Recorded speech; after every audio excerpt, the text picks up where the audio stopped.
Hi friends, তোমাদেরকে আজকে আমি একটা ফ্লাওয়ার শপ দেখাবো।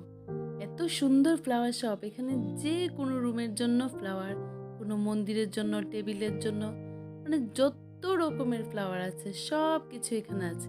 আর এটা হলো আগরতলা বেগ বাজার। হ্যাঁ, বেগ বাজারেই এই শোরুমটা আছে। একদম উপরে যাবে, উপরে গিয়ে যত রকমের ফুল চাই, ফ্লাওয়ার বাস থেকে ফ্লাওয়ার স্ট্যান্ড, যত রকমের ফুল লাগে স্ট্যান্ড সহ সব কিছু পাবে। তো আমার ভিডিওটা যদি ভালো লাগে তাহলে তোমরা আসতেও পারো, অ্যান্ড আমার ভিডিওটাকে লাইকও করবে। সো থ্যাংক ইউ গাইজ, তোমরা দেখতে থাকো আমার ফ্লাওয়ার শপ ভিডিওটা। Thank you.